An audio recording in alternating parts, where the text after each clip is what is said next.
Dari bagaimana hasil hitung cepat pemilihan presiden dan legislatif, kita langsung saja akan membahas wilayah-wilayah mana yang menjadi titik krusial kemenangan pasangan 02 dan juga bagaimana dengan wilayah-wilayah lainnya. Bersama kami di studio sudah ada Direktur Eksekutif Poltreking Hanta Yuda dan peneliti Indikator Politik Indonesia Kennedy Muslim. Selamat malam Bapak-Bapak, terima kasih waktunya bersama kami. Pertama kami ingin menanyakan kepada Mas Hanta terlebih dahulu, bagaimana perkembangan terkini dari hasil quick count dari Poltreking? Ya, data terakhir yang kami update di dashboard saya sudah 99,8% atau sudah 100% ya, saya cek dulu. Posisi untuk secara nasional, paslon 1 di 24,9%, kemudian paslon nomor 2 58,9%, dan paslon 3 16,3%. Tadi seperti prolog di TV One, Windy sampaikan tadi, memang kalau kita perhatikan ada 3 provinsi penyumbang utama, provinsi kantong suara. Kalau digabungkan sekitar 46-47% populasi pemilih kita berada di 3 provinsi ini. Dan di 3 provinsi ini beda dengan pemilu 2015, 2019 pemenangnya Pak Jokowi. Pak Jokowi menang di Jawa Timur dan di Jawa Tengah. Kalah di Jawa Barat karena basisnya Pak Prabowo. Untuk kali ini menang di ketiga-tiganya di data quick count paling tidak. Kalau kita perhatikan di Jawa Barat ini sebagai simbol kekuatan tanda petik ya Pak Prabowo, itu Prabowo bisa bertahan di basisnya. Karena kalau kita perhatikan Windy, pada survei kami pernah survei setahun atau lebih di awal 2023 itu sempat Anies Baswedan yang di atas. Nah, tetapi kemudian Pak Prabowo menyalip dan posisi terakhir Pak Prabowo. Jadi khusus Jawa Barat saya kira bukan Jokowi efek, bukan efek Jokowi. Kasus Jawa Barat itu Pak Prabowo bertahan dengan tentu transformasi co-branding ya, ada kemampuan beliau membangun bertransformasi lah gaya komunikasi politiknya, kemudian dari sisi membangun komunikasi ke publik. Dan kalau direkam alasan orang memilih juga 30% ketika exit poll tanya keluar dari TPS, kita melakukan polling di 12.000 terhadap 12.000 responden pada hari H, itu juga salah satunya faktor figur Pak Prabowo dianggap tegas dan berani. Yang kedua, Jawa Tengah ini sebaliknya. Saya kerap mengatakan kalau Jawa Barat itu kalau bukan faktor Pak Prabowo sulit untuk menang. Di Jawa Tengah sebaliknya, Windy.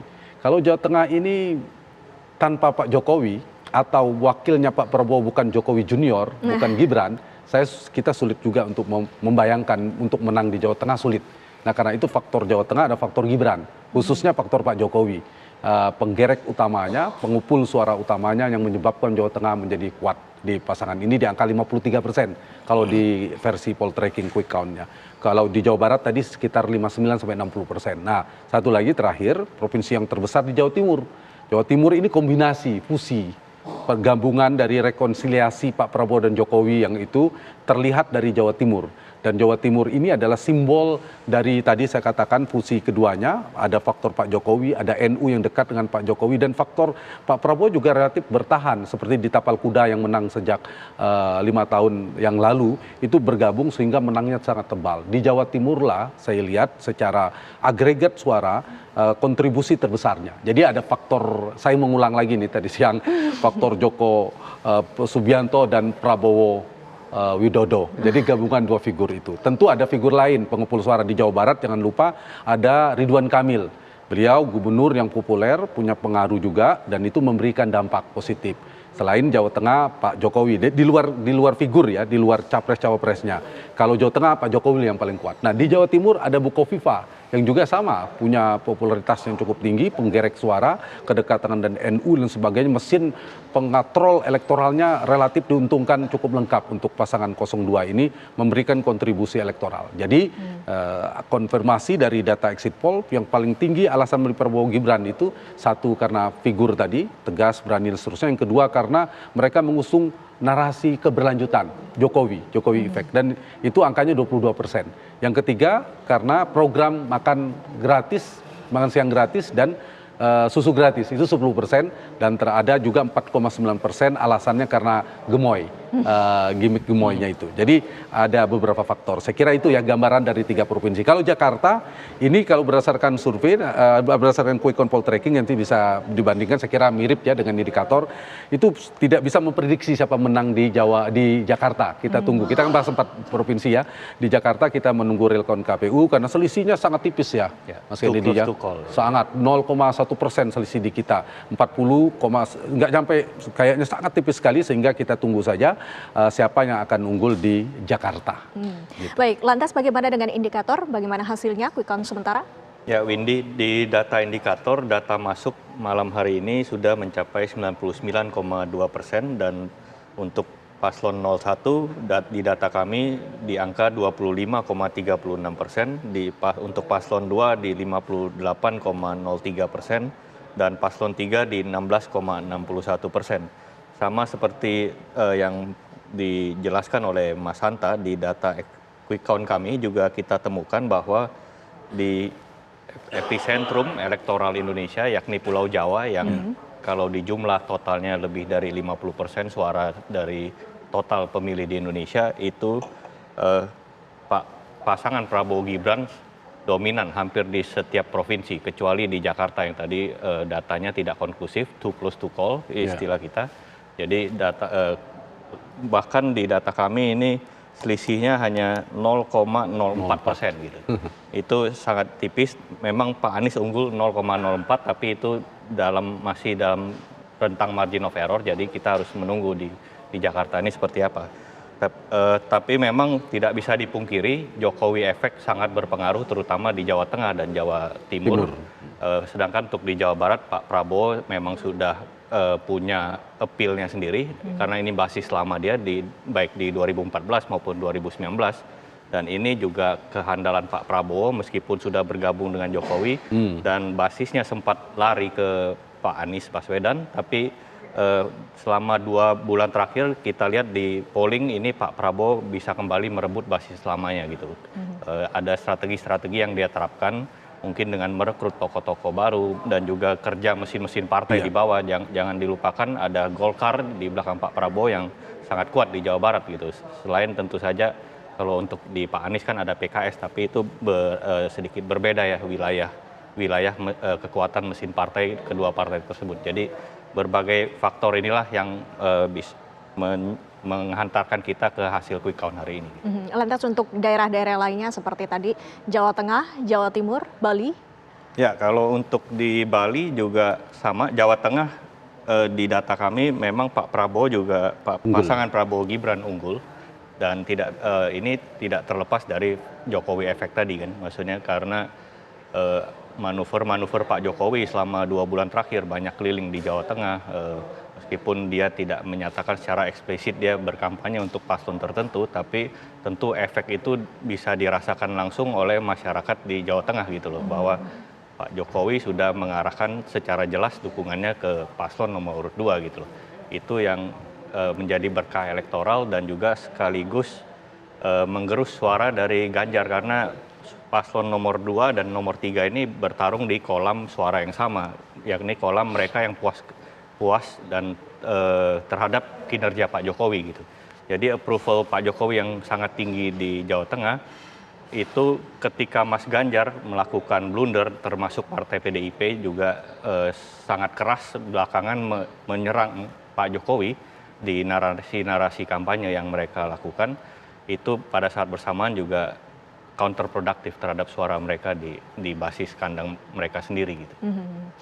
Lantas Mas Hanta, kami ingin menanyakan, dari suara yang masuk ini tadi dikatakan sudah lebih dari 90%, apakah akan ada perubahan atau ini sudah bisa dikatakan tidak akan ada perubahan sama sekali? Tidak, karena sudah kalau di quick count Pilpres malah sudah 100%, yang Pileg itu kita sudah 97%. Saya kira tidak terlalu signifikan lagi ya, perubahan paling pergeseran di 0, sangat kecil sekali. Jadi kalau dari sisi Pilpres semakin mengokohkan, dari sisi quick count ya, sembari kita Windy menghormati menunggu real count KPU, tapi sudah bisa disimpulkan bahwa Pilpres kita hanya berlangsung dalam 1 putaran. Dan jaraknya itu terlalu jauh dengan 50%. tidak usah membandingkan antara paslon yang paling tinggi 02 dengan 01 itu terlalu jauh. Tapi kalau misalnya kita lihat rentang marginnya dengan persyaratan 50% plus 1 itu sudah katakan 57-58 ya. Kalau kita 58 ya tadi. Nah, ada selisih 8% di atas 50. Nah, 8% ini kalau kita konversi dari DPT 204 juta, katakanlah yang hadir 150 juta saja, itu lebih dari 10 juta. Artinya 10 juta jarak melampaui 50% plus 1 itu semakin mengokohkan bahwa bukan kemungkinan Pilpres versi quick count lagi-lagi itu hanya berlangsung dalam satu putaran. Persyarat konstitusional kedua adalah bahwa yang menang itu harus mendapatkan minimal 20% suara di minimal lebih dari separuh pemilih jumlah provinsi Indonesia juga melampaui. Kan syaratnya lebih dari separuh jumlah provinsi kita 38 sekarang. Berarti kan kalau separuhnya 19, lebih dari separuh berarti minimal 20 provinsi. Minimal 20% udah otomatis itu. Nah kalau dilihat semuanya di atas 20%. Aceh memang paling rendah paslon 02, tapi itu pun kalau di quick count kami 21,57%. Nah, di Sumbar juga kalah, tapi juga angkanya di 39%. Nah sementara di luar itu, Jakarta tadi imbang, itu berpotensi menang. Ya, sehingga persyaratan yang kedua dari konstitusi juga jauh memenuhi. Sehingga Pilpres versi quick count sangat konklusif bahwa ini signifikan angkanya, sehingga Pilpres berlangsung dalam satu putaran dan dimenangkan oleh paslon nomor 2 Prabowo Gibran. Nah ini yang saya kira menarik. Kemudian tadi juga saya kira saya ingin tambahkan dari data exit poll ya. Exit poll itu untuk membaca perilaku pemilih. Tidak terbaca dari quick count, tapi kita membaca dari segmentasi demografi dan sebagainya. Nah, memang betul. Jadi kalau kita bedah faktor Pak Jokowi ya, khusus Jawa Tengah dan Jawa Timur, ada dua indikator yang bisa kita baca dari pengaruh Jokowi. Pertama, approval rating Pak Jokowi tinggi ya, 75-80%. Kemana pemilih tanda petik pendukung Jokowi itu? Kalau dilihat yang puas itu sudah 65% berdasarkan exit poll milihnya Prabowo Gibran. Nah, itu satu. Yang tidak puas memang lebih banyak ke Anies Baswedan, 50%. Tapi kolamnya kecil. Yang tidak puas ini hanya 17%. Memang itu semuanya hampir sangat besar ke Anies Baswedan. Yang kedua, coba kita lihat dari pergeseran pemilih 2019 yang lalu. Ini yang saya istilahkan tadi mencampurkan nama Prabowo dan Pak Jokowi dan Pak Prabowo tadi. Nah, 2019 pergerakannya pemilih Jokowi Ma'ruf Amin itu dari pemilih Jokowi Ma'ruf Amin 57%-nya itu ke Prabowo Gibran. Jadi hampir 60% itu ke Prabowo Gibran. Jadi ini yang Jokowi efek tadi, faktor Pak Jokowi membawa, menggeser, mengangkut pemilih yang tadinya ke Ganjar itu eksodus ke Prabowo Gibran. Sejak 3 bulan terakhir survei diukur di poll tracking, di indikator, itu trennya turun terus sampai pada exit poll dan quick count itu kelihatan dibandingkan survei terakhir yang kita rilis pasti kelihatan Ganjar turun. Dan perolehan berdasarkan quick count itu sekitar 17% ya, 16-17%. Survei terakhir kita masih 18-19%, turun trennya, turun terus. Nah, kebalikannya Prabowo Gibran itu trennya naik. Jadi pergeserannya ini di basis kantong-kantong Jokowi itu polanya bergeser. Siapa yang bertarung di sini? Paslon nomor 3 dan 2. Dan polanya terus eksodus dari Ganjar yang tadinya di atas Prabowo, begitu Gibran menjadi wakilnya itu terus bergeser. Itu di kolam yang Jokowi. Kemudian di kolamnya Prabowo 2019 seperti Jawa Barat, Banten. Nah, di sini pertarungan Anies Baswedan dan Prabowo Subianto. Dan betul tadi Pak Prabowo juga berhasil mempertahankan basis-basisnya. Tidak banyak, kalau misalnya banyak eksodus besar-besaran ke Anies juga belum tentu menang setebal ini bisa dalam satu putaran. Jadi ada faktor Prabowo bisa dengan strategi bertahan juga di basis selamanya. Dan pemilih Prabowo kemana dibandingkan 2019 yang lalu? Dari pemilih Prabowo itu 67%-nya bertahan tetap memilih Prabowo Gibran. Artinya dua faktor ini, ada 65%, ada 57%, dan 67% itu bergabung, itulah akumulasi dari kekuatan mereka, dari sisi Pak Jokowinya dibaca di sana. Pergeserannya kan kelihatan ya, karena itulah mengapa Anies Baswedan, kita review sedikit ya, Anies Baswedan sangat sulit berhadapan, dia berhadapan dengan dua, berhadapan dengan Pak Prabowo untuk mengambil basis-basis Prabowo 2019, dan itu juga ternyata Pak Prabowo bisa bertahan. Yang kedua berhadapan dengan Jokowi. dalam konteks approval rating, tingkat kepuasan pada Jokowi. Karena relasinya, hubungan antara tingkat kepuasan dan Anies Baswedan itu berbanding terbalik. Kalau tingkat kepuasan kepada Jokowi naik, maka Anies tertekan pertumbuhan elektoralnya. Kalau turun, itu Anies bisa tumbuh. Nah, ternyata itu kan stabil.